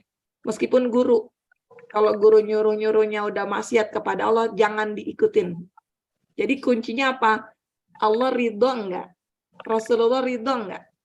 Mau setua apapun guru itu, seprofesional apapun, kalau nyuruh ibu, misalnya, Ustadz saya ini nih, mau kondangan, boleh nggak ya? Tapi lingkungan suami saya itu pada nggak pakai jilbab, terus gurunya bilang, oh nggak apa-apa Bu, kalau kayak gitu boleh kok sekali-kali jilbabnya dibuka untuk membersamai suami. Hati-hati, tinggalkan guru yang seperti itu. Karena indikatornya selalu adalah syariat kita. Nah ini banyak nih yang kayak gini. Ada yang selalu sami'na wa ata'na, ini banyak juga di kalangan-kalangan tertentu yang begitu taat kepada guru. Tapi gurunya tuh mengajarkan maksiat kepada Allah. Itu gimana coba Bu? Ya jangan diikutin. Mau kiai kayak gimana Bu? Alim ulama kayak gimana? Rasulullah mengajarkan sentuhan laki-laki dengan perempuan itu haram hukumnya. Tetapi kiai itu mengajarkan cium tangan kepada santri perempuan, nggak usah diikuti. Karena itu bertentangan dengan syariat kita. Maka jangan jadikan ada posisinya Allah, Rasulullah, ulama, baru guru. Lihat mana yang lebih kuat. Kalau kata guru saya begini, tapi Rasulullah nggak boleh. Ikutin yang mana? Ikutin Rasulullah SAW. Ini banyak juga, mohon maaf, di kalangan tertentu yang katanya bertabaruk, cari keberkahan guru. Perempuan cium tangan ke laki-laki, meskipun itu gurunya. Tetap hukumnya nggak boleh, itu syariat membahas itu semuanya.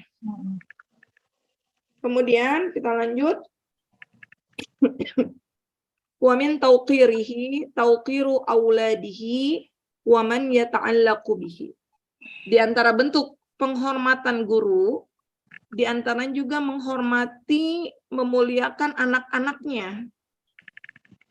Dan siapa-siapa yang terkait dengan guru kita itu.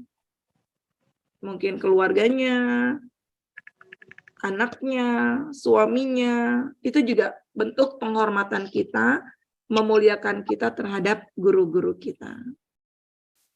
Wa kana ustadzuna Syekhul Islam Burhanuddin Sahibul Hidayah rahmatullah alaihi, Syekh guru kita Al-Islam Syekh Burhanuddin, pengarang kitab Al-Hidayah, bercerita, beliau bercerita, anna wahidan min kubari a'immah Bukhara, ada salah seorang dari imam besar di Bukhara. Bukhara itu nama tempat ya. Karena yajlisu majlis ad-darsi. Dia duduk pada suatu majlis. Wa kana yaqumu fi khilali darsi ahyanan. Lagi duduk belajar, ngaji, tapi kadang-kadang dia tuh berdiri. Nggak ada sebab apa-apa, dia kadang berdiri gitu. Fasa'aluhu. Nah, ibu kalau melihat orang gitu, pengen tahu nggak?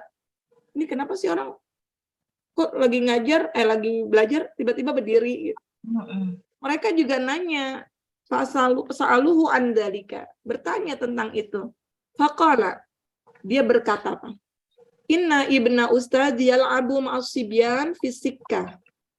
Sesungguhnya ada anak guruku lagi main bersama anak-anak lain di jalan di sana gitu. Wa yaji'u ahyanan ila babil masjid. Kadang-kadang anak guru saya itu juga dia datang ke pintu masjid. Dia nengok tempat dia belajar itu. Kemudian fa idza ra'aituhu aqumu lahu. ta'ziman li ustadi. Nah, kalau saya lagi ngelihat dia di depan masjid, pintu masjid dia lagi nengok, saya lihat, maka saya berdiri sebagai bentuk penghormatan saya kepada bapaknya, kepada guru, kepada ayahnya, karena itu adalah guru saya. Artinya, ya itulah, keturunan-keturunan guru-guru kita pun perlu kita hormati. Di antara bentuk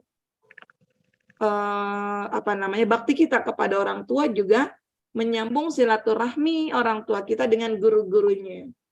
Kalau gurunya udah nggak ada, tetap sambung ke anak-anaknya. Anak-anak dari guru orang tua kita, anak dari guru kita, dan lain sebagainya. Sampai sini, Bu, ada yang mau ditanyakan? Tentang menghormati. Ini di kolom chat ada Ustazah. Oh iya. Ya, dari Umuran Universitas di Bekasi atau di Bandung. Masya Allah, Afwan Ustazah, saya jadi teringat tadi pagi menyapa teman satu majelis yang sangat sering memuji guru kami agak berlebihan.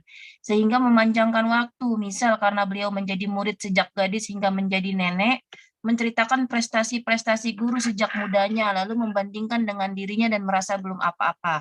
Dan ini berulang selama beberapa tahun. Saya mengingatkan dengan santun, sebaiknya memuji penciptanya dengan mendoakan. Karena khawatir awal niatnya untuk memotivasi bisa terjebak pada merendahkan diri di hadapan manusia. Karena membandingkan satu sisi menjaga kebersihan hati sang guru juga. Tepatkah yang saya lakukan dan disifati apa murid yang seperti itu, selalu memuji guru hingga sang guru pun jengah, sementara tak selalu arahan gurunya diikuti. Wallahu a'lam. Ya kalau kata Abu Bakar As-Siddiq itu, kalau kamu memuji itu kamu sedang melemparkan pasir ke wajah saudaramu sendiri. Pujian itu memang membahayakan kita. Dan inilah kita udah belajar bab ain ya. Kalau ada orang yang begini nih, itu sangat berpotensi, berarti dia menyakiti gurunya juga sesungguhnya. Orang yang mendengarnya itu kan bisa muncul gejolak jiwa. Yang tadi dikatakan sering-sering sampaikan kebaikan-kebaikan, tapi tentunya dalam konteks yang tidak berlebihan. Tidak memuji yang berlebihan. Bisa jadi dia memuji, sesungguhnya bukan dia memuji. Wallahu a'lam, kalau saya lihat di sini, bilang membersamai sejak gadis, berarti yang diceritakan adalah dirinya sendiri. Udah lama ikutin guru saya, jadi saya tahu beliau tuh begini.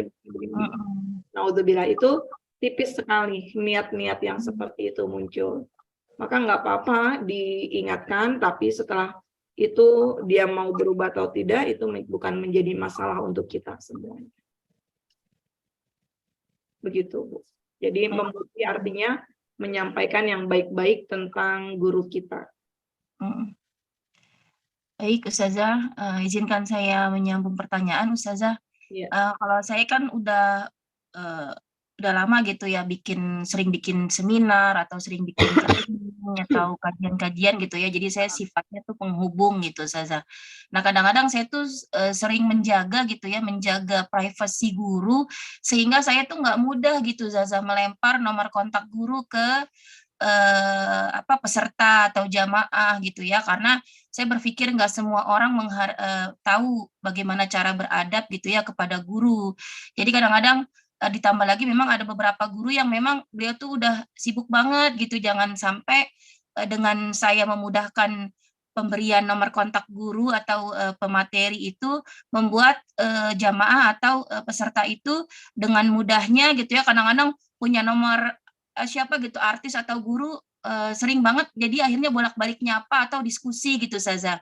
Nah, bagaimana pendapat Ustazah? Karena pada akhirnya saya tidak melarang gitu ya, cuman memang kalaupun mereka pada akhirnya gabung di grup itu, saya lebih di grup guru itu saya lebih cenderung mempersilahkan. Tapi kalau yang datangnya dari saya dengan sengaja melempar kontak tuh saya sangat menjaga, karena saya khawatir ya gitu, kepengalaman saya gitu kan, Ustazah, menjaga privasi guru, karena guru juga udah capek gitu kan ngajari mana-mana gitu. Itu yang pertama. Yang kedua, kadang-kadang kan kita ada guru yang memang kita belajar Ustazah sama orang tersebut gitu ya. Tapi kalau saya pribadi yang orangnya tuh peka banget gitu ya perasaannya gitu ya, itu kadang-kadang ada orang-orang yang dia tuh meskipun nggak pernah ngajarin kita, tapi akhlaknya dia, kemuliaannya dia gitu.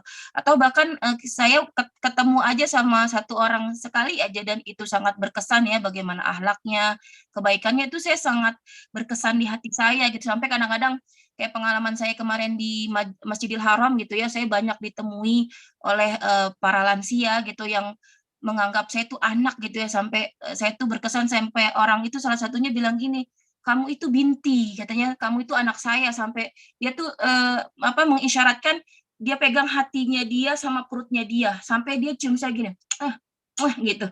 Sampai saya sampai sekarang tuh saya masih ingat gitu ya beliau-beliau itu gitu kan, sampai saya ya Allah semoga Allah menjaga dia, memberikan banyak kebaikan untuknya. Nah, boleh itu termasuk guru nggak sih Ustazah gitu? Kadang-kadang kita punya orang yang kita kagumin gitu, yang kita salut banget sih sama beliau gitu, tapi itu saya anggap dia guru tapi bukan guru yang secara langsung mengajari, tapi akhlaknya dia adalah guru bagi kepribadian saya. Itu bagaimana Ustazah?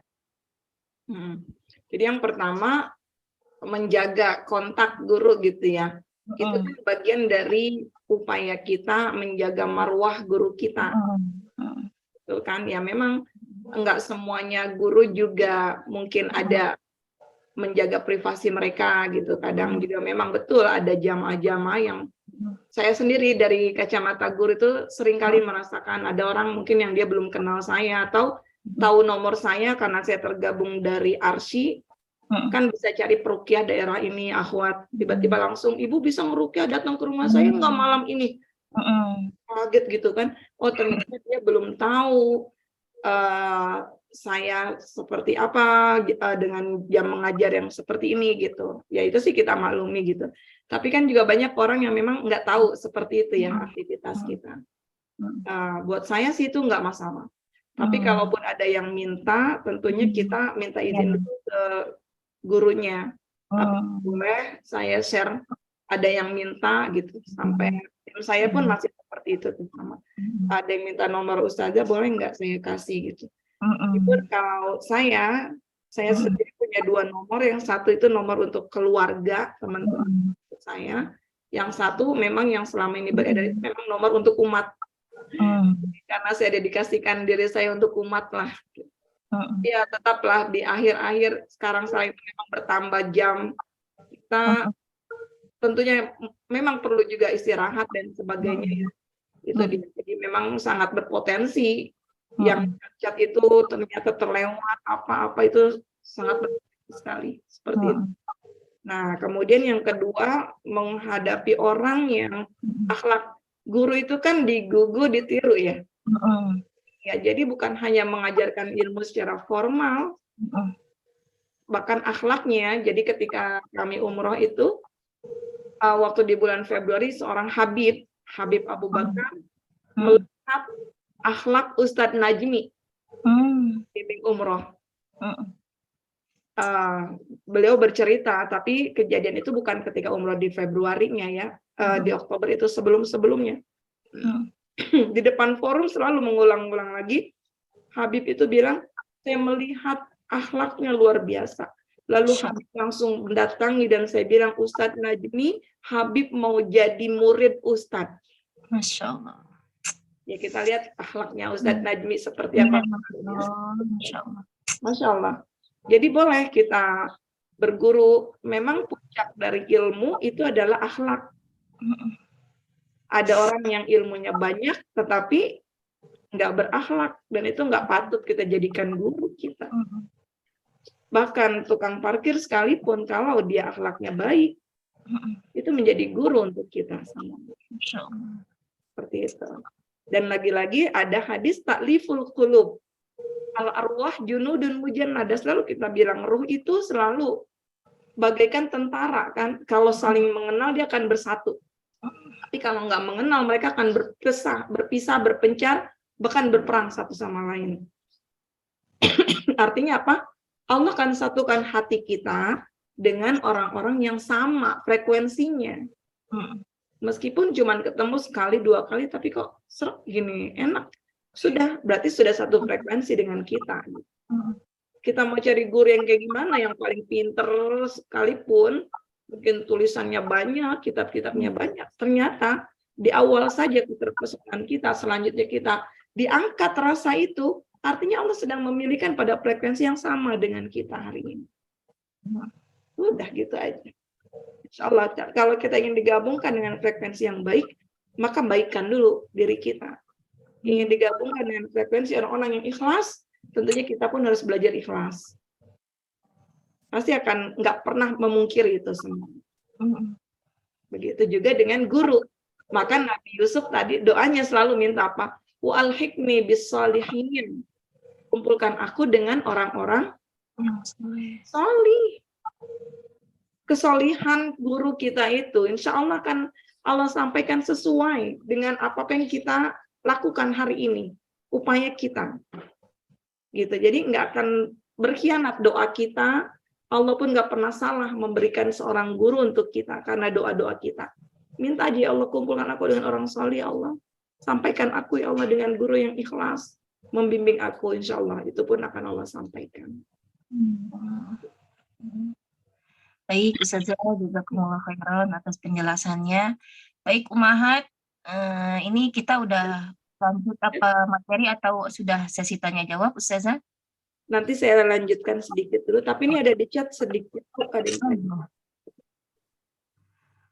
Oh iya, ini dari Ummu Barokah ya. Ustazah bertanya, apakah menghabiskan makanan atau menghabiskan minuman guru termasuk menghormati? Karena sering saya melihat orang berebut makanan atau minuman sisa guru. Itu bukan menghormati. Mereka beranggapan itu tabaruk. Mengambil keberkahan dari guru. Ya beda tipis ini antara menghabiskan itu mengambil keberkahan atau lapar gitu. Iya, tapi bagaimanapun Ibu, seandainya Ibu masuk ke dalam orang yang meyakini itu, saya nggak bilang itu nggak boleh ya, karena ada beberapa pendapat ya. Kalaupun masuk ke dalam orang yang meyakini ada keberkahan, misalnya di bekas minum guru kita, atau itu, tunggu guru itu selesai. Itu adabnya yang pertama itu ya Bu ya. Jangan, ini saya pernah juga, itu kajian saya masih duduk, itu makanan di piring saya udah langsung dimasukin plastik sama jamaahnya. Saya sampai terheran-heran, astagfirullahaladzim, astagfirullahaladzim. Ya ternyata memang kriteria jamaah itu kan berbeda-beda. Lagi-lagi sesuai dengan keilmuannya kok. Sesuai dengan keilmuan, sesuai dengan apa yang diajarkan gurunya. Ya mungkin ya Bu Mimi melihatlah kita misalnya ketika umroh ada 2 orang guru yang bersamai, karakter perilaku jamaah dengan jamaah yang lain itu pasti berbeda-beda. Ya kan, sesuai dengan bagaimana guru itu mengarahkannya. Jangan sekali-kali guru belum makan udah diambil. Kejadian saya di Jambi, Bu. Saya udah haus sekali, ada air, saya mau minum begini, datang jamaah, Ustazah airnya buat saya pengen dapat keberkahan. Masya Allah. Ambil Bu airnya. Astagfirullahaladzim. Ya, jadi seperti itu ya Bu ya. Untuk yang tidak meyakini ada keberkahan ya nggak apa-apa, nggak, itu bukan menjadi satu masalah buat kita. Yang penting etikanya, adabnya yang harus dijaga. Baik, udah jazakumullah khairan. Kayak kita dulu juga masih Kita lanjut ya. Dikit lagi, ini sampai jam berapa? sampai biasa jam 15 Ustaz. Iya. Sampai mana tadi nih? Wal qadi al-imam Fakhruddin al-Arsabandi kana raisul a'immah. Ada Imam Fakhruddin al-Arsabandi, beliau adalah ketua dari para imam-imam. Fi Marwa, di Marwa ya, wa kana sultan yahtarimuhu ghayatal ihtiram. Nah, beliau itu sangat dihormati oleh raja, oleh sultan, dengan penghormatan yang setinggi-tingginya. Apa yang membuat beliau dihormati? Wa kana yaqul, dan beliau berkata, innama wajadtu hadzal mansaba bi khidmatil ustaz. Saya hari ini bisa mendapatkan kedudukan seperti ini, bisa dihormati oleh raja, yang sampai sebegini dihormatinya oleh guru, oleh raja, karena dulu saya mengabdi kepada guru saya. Kemudian fa inni kuntu akhdimul ustadz al-qadhi al-imam Aba Yazid ad-Dabusi. Saya dulu mengabdi kepada guru saya, melayani guru saya namanya Imam Qadhi Imam Abu Yazid ad-Dabusi. Wa kuntu akhdimuhu wa atbahu ta'amahu salasina sana. Saya melayani semua kebutuhannya. Saya memasak untuk guru saya selama 30 tahun. Wala akulu minhu syai'an. Tetapi selama 30 tahun itu saya memasak, saya nggak pernah makan makanan itu, karena itu untuk guru saya. Masya Allah. Jadi karena begitu hormatnya beliau, dan Allah berikan penghormatan untuknya, melalui tadi raja yang begitu menghormati dia. Jadi insya Allah Bu, kita memuliakan guru, enggak akan menghinakan kita. Kita memuliakan guru, memberi hadiah untuk guru, enggak akan memiskinkan kita. Artinya Allah akan berikan terus keberkahan. Di antaranya tentang hadiah kepada guru. Bukan berarti saya minta hadiah, bukan. Enggak. Jadi hadiah itu kita niatkan. Kalau guru kita orang yang berada, orang yang kurang misalnya, kemudian beliau mengajar, kita berikan apresiasi, hadiah, entah itu uang atau lain sebagainya, tentu itu akan menjadi pemberat yang menopang hidup guru kita untuk beribadah kepada Allah Subhanahu wa Ta'ala. Iya kan? Kasih makanan, makanannya dimakan, malamnya gurunya bangun munajat, dapat nggak kita pahalanya? Masya Allah. Jadi memberi hadiah, memberi makanan, memperhatikan itu kepada guru-guru kita, Masya Allah, itu luar biasa keberkahan. Kalau guru kita orang yang berada, lalu kita apresiasi dengan misalnya memberikan kompensasi uang atau lain sebagainya, tentu uang itu pun saya yakin bukan untuk dirinya sendiri. Dengan uang itu, kalau untuk dirinya, dia belikan kitab. Dengan kitab itu dia belajar, diajarkan lagi kepada umat.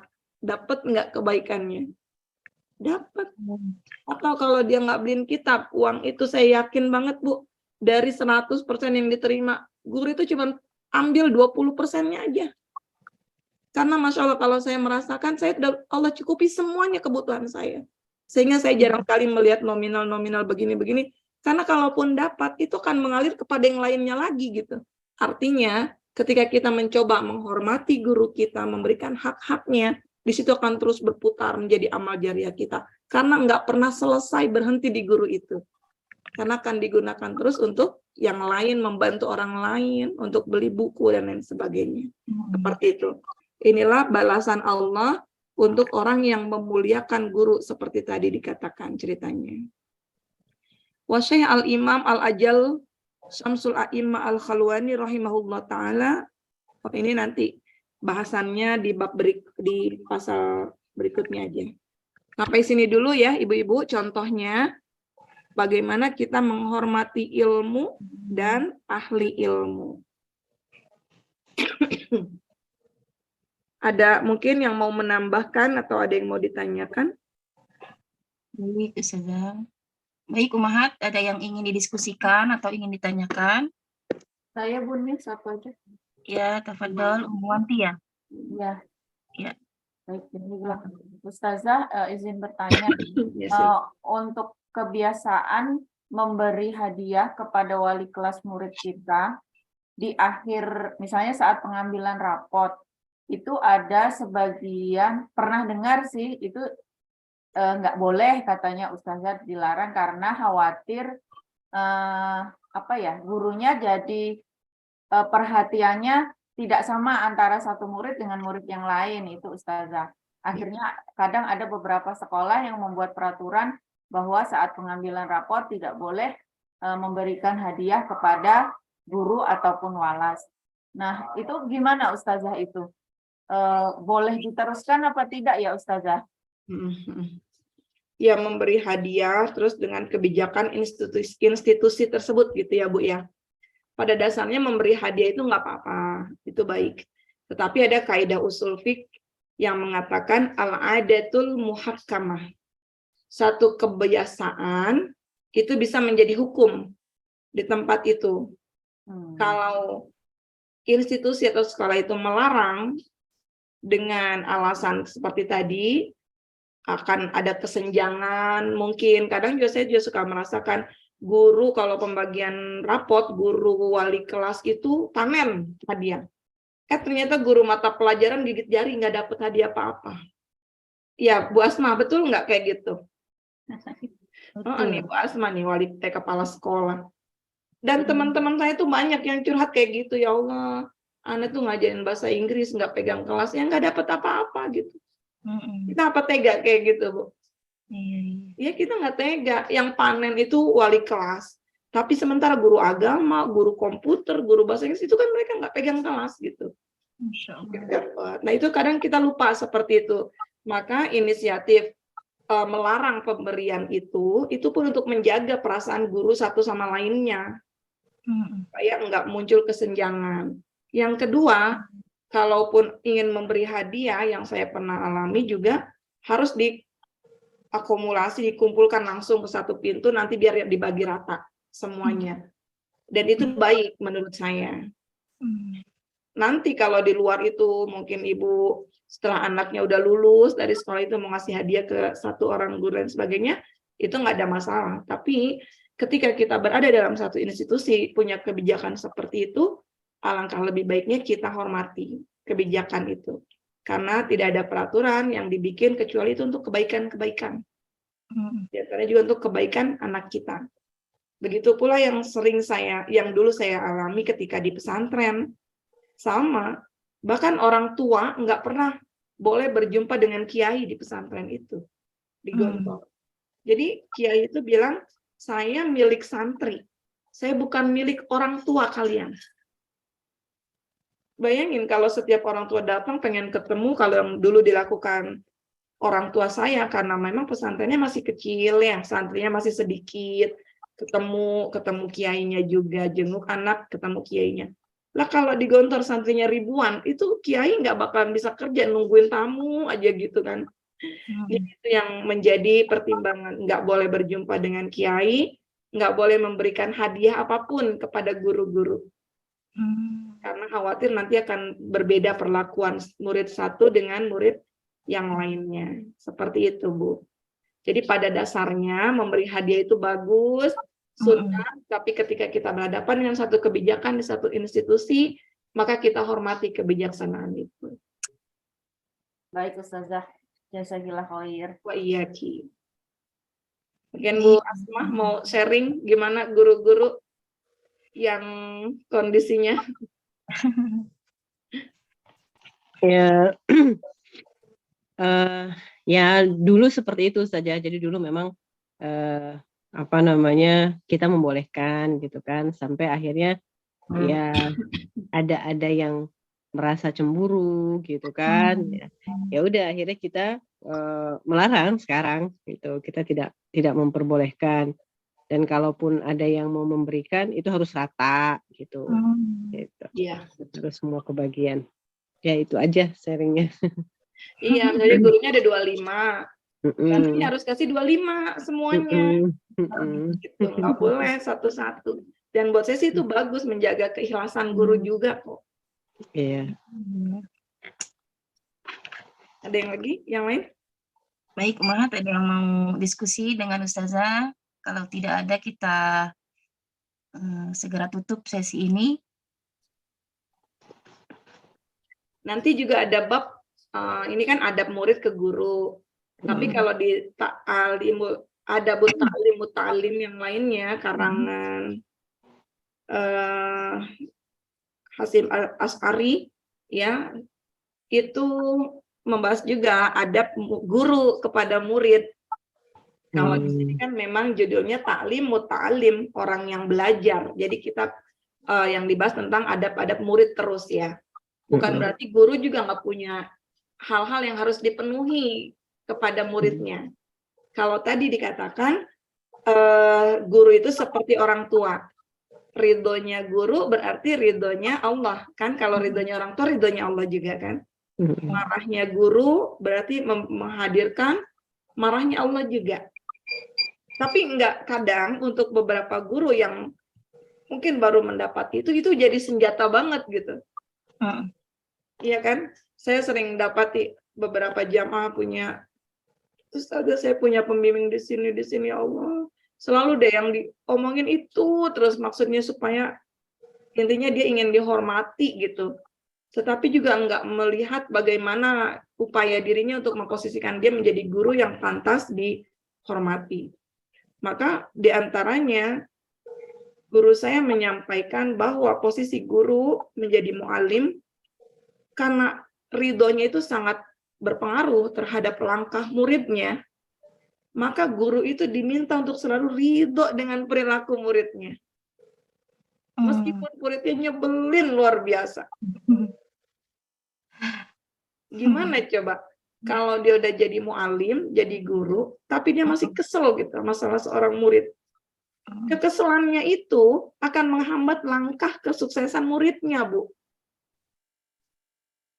Jadi kalau kita marah, kesel, niatkan marah itu karena Allah ingin mendidik dia. Bukan karena saya benci sama kamu, bukan. Tapi ada perbuatan kamu yang nggak sesuai dengan adab-adab yang diajarkan Rasulullah SAW. Udah, setelah itu selesai. Ternyata, Bu, begitu kuatnya bonding guru dengan murid, Bu. Kalau di antara mereka sudah ada mahabbah tadi, ada ikatan. Saya dengan Bu Mimi. Bu Mimi, alhamdulillah, insya Allah ada mahabbah dengan saya juga ada mahabbah dengan Bu Mimi karena sering berinteraksi. Suatu ketika mungkin Bu Mimi salah gitu. Dan saya jadi kesel sama Bu Mimi. Justru kekesalan saya itu yang bisa memberatkan langkah Bu Mimi untuk mencari kebaikan-kebaikan lainnya. Itu diantara adab guru terhadap murid. Itu yang diajarkan guru saya. Insya Allah. Jadi itu sungguh berat sekali, Bu. Karena ternyata banyak diuji dengan perilaku murid-murid. Gimana marahnya kita itu nggak sampai ke hati aja udah cukup. Ya Allah, saya nggak boleh. Kalau murid saya malah kalau gitu doain. Ternyata memang seperti itu adanya. Harus benar-benar punya hati sebagaimana orang tua ya Ustazah, yang punya banyak pemakluman kepada murid ya Ustazah, insya Allah ya. Betul. Baik Ustazah, ini ada pertanyaan lagi dari Umurani di Bandung. Lagi Ustazah, adab bisa dibentuk dari pengajaran, namun akhlak dibentuk karena pemahaman, pendalaman dan praktek dengan kesungguhan dari kitab yang diyakini atau Al-Quran. Seperti itu ya kesimpulannya Ustazah. Ya, betul. Di Jepang itu negeri yang paling beradab, bukan? Iya. Tetapi tingkat bunuh dirinya tinggi. Karena adab yang mereka dapat hasil dari drilling, repetition aja. Pengulangan, pengajaran, sementara tidak ada landasan Al-Quran. Kalau dia berdasarkan Al-Quran, maka itu menjadi akhlak. Dan adab itu lebih pada implementasi kita, tindakan kita secara zahir. Tapi kalau akhlak, itu melibatkan hati kita juga, insya Allah. Begitu, betul, Bu Rani. Baik, Ustazah, jazakumullah khairan. Kalau saya gini, Ustazah, saya kan memang marketing ya, pedagang gitu, dan jiwa marketing saya tuh melekat sampai sekarang. Nah, kadang-kadang saya tuh suka nggak enak sendiri gitu. Kadang-kadang kan saya kalau membawakan sebuah motivasi itu kan kayaknya menggebu-gebu gitu. Artinya ketika saya ngajakin teman-teman ke Baitullah tuh kadang-kadang saya nggak enaknya, aduh jangan-jangan aku dianggap ini marketingnya Al-Mali gitu kan. Marketingnya Ustazah ini dagang nih.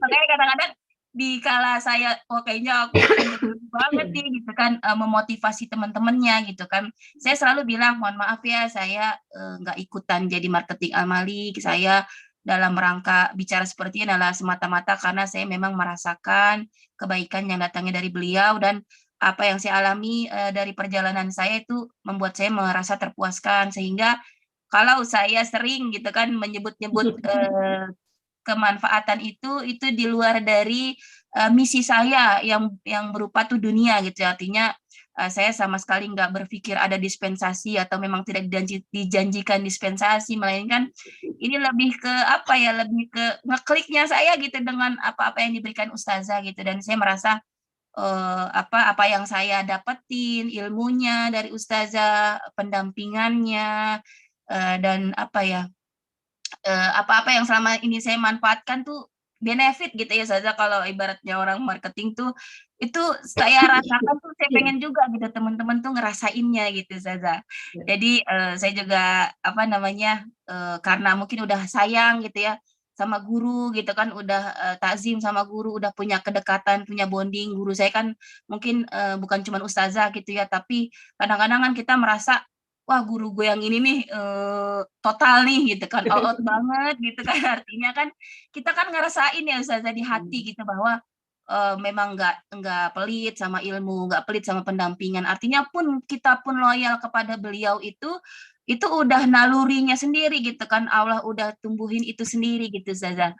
Jadi, mudah-mudahan nih teman-teman juga nggak merasa, "Oh Bu Mimi nih kayaknya, dominan banget nih kalau Ustazah." Ya maklum ya Ustazah, karena kan saya ketemu Ustazah tuh seminggu sekali, belum lagi kalau ada SPC bisa seminggu 2 kali minimal gitu. Jadi memang kalau saya dominan cenderung merekomendasikan atau, menjadikan Ustazah, pembimbing yang lebih dominan dibanding yang lain, ya mohon dimaklumi ya teman-teman, karena memang saya punya kedekatan khusus, dengan ustazah dibanding dengan guru-guru yang lain. Begitu ya teman-teman ya, juga ustazah. Jadi ada kalanya kita tarik ulur. Tarik ulur. Karena memang sih kalau semua kita tuh pasti merasa kalau kita udah dapetin kebaikan, kita pengen kebaikan itu dirasakan oleh orang lainnya gitu. Tapi apa yang baik buat kita mungkin juga di mata orang lain belum tentu baik. Maka kalau saya sih, ya yang penting saya sudah menyampaikan karena Allah nanti pilihannya terserah. Mau milih kemana itu Allah yang menggerakkan. Dan terbukti ya selama ini kita Masya Allah, saya nggak jor-joran gitu, promote apa-apa, ternyata Allah sampaikan. Seperti itu. Ya nggak apa-apa, alhamdulillah itu dalam rangka upaya Bu Mimi menyampaikan nikmat yang sudah kan fa'amma bi ni'mati rabbika fahadis. Kalau dapat nikmat, sampaikan terus, bicarakan tanda syukur kita kepada Allah Subhanahu wa taala. Tetapi yang penting hati kita tidak terkait pada makhluknya. Hati kita terkait kepada Allah Subhanahu wa taala. Sehingga apapun respon dari makhluk yang kita tuju, kalaupun responnya nggak sesuai dengan keinginan kita nggak akan kecewa, nggak akan sakit hati. Karena Allah lah yang memiliki hati mereka sebenarnya. Seperti itu, insya Allah. Ya syukur jazakillah, memang Bu Mimi itu bukan marketing saya. Ini harus lebih jelas lagi. Tapi Masya Allah, beliau luar biasa ingin menyampaikan sesuatu. Dan saya juga selalu bilang seperti ini, jangan pernah menjajakan emas di pinggir jalan. Artinya ya sudah, kita cukup seininya saja menyampaikan, karena juga ada, ini bukan terkait umroh ya, ada beberapa orang yang mungkin sama dengan Bu Mimi dengan yang lainnya merasakan kebaikan lewat terapi Quran gitu ya. Pengennya kan semuanya ngerasa gitu, enak, baik loh, gini. Sampai ketika kalau membersamai saya ceramah, saya tausiah dalam kondisi tausiah, dia sudah promo macam-macam tentang saya gitu. Ustazah, saya itu bisa terapi, bisa ini. Saya bilang, jangan menjajakan emas di pinggir jalan ya. Saya bilang gitu, saya nggak mau dipromosiin kayak gitu. Jadi seperti itu, Bu. Jadi biarkan orang lain tahu, karena nanti dia akan merasakan atau tahu dari yang lain-lain, Masya Allah. Itu insya Allah akan lebih indah. Syukran Bu Mimi, jazakillah khair. Iya, Ustazah. Baik, Ustazah dan Ummahat semua, waktu menunjukkan pukul 14.53. Saya tengok di kolom chat. Ya, insyaallah alhamdulillah semua sudah dipenuhi ya pertanyaannya, jawabannya.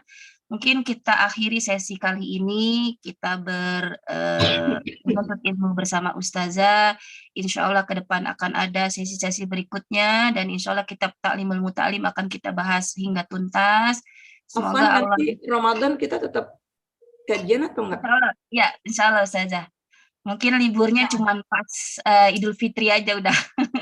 Jadi kalau Ustazah pas setelah Idul Fitri lapang waktunya, kita tetap berkajian insya Allah Ustazah. Ya. Mudah-mudahan pulang kampungnya nggak lama-lama. Nanti kita koordinasi lagi ya, Ustazah. Baik. Jazakumullah khairan kepada Ustazah atas semua ilmu yang diberikan. Semoga kita termasuk kepada seorang penuntut ilmu yang sangat menghargai bagaimana gurunya, sangat mentakzimi ilmu dan para ulama ya. Dan semoga keberkahannya juga sampai juga ke anak cucu kita semua. Juga semoga kebaikan tercurah untuk guru kita semua, terutama kepada Ustazah Rahmania Idrus MPD dan guru-guru kita yang lain. Semoga Allah memberikan rahmat, kebaikan dan hidayah kepada para guru, juga para jamaah SPC. Semoga Allah memuliakan kehidupannya dunia dan akhirat. Baik Ummahat, kita tutup sesi kita kali ini. Mohon maaf lahir batin bila banyak hal yang terluput dari saya, dan apabila ada kesalahan dalam perilaku dan pribadi saya juga perkataan saya kali ini. Kita tutup sesi kita kali dengan membaca hamdalah. Alhamdulillahirabbil alamin. Kita beristighfar 3 kali. Astagfirullah wa atubu ilaihi. Astagfirullah wa atubu ilaihi. Astagfirullah wa atubu ilaihi. Juga doa kafaratul majlis. Subhanaka Allahumma wa bihamdika asyhadu an la ilaha illa anta astaghfiruka wa atubu ilaihi. Yang benar datangnya dari Allah, yang salah dari Mimi pribadi. Mimi mohon ampun kepada Allah, juga mohon maaf kepada Ustazah dan teman-teman semua. Billahi taufik wal hidayah, waridha wal inayah. Wassalamualaikum warahmatullahi wabarakatuh. Waalaikumsalam warahmatullahi Warahmatullahi wabarakatuh.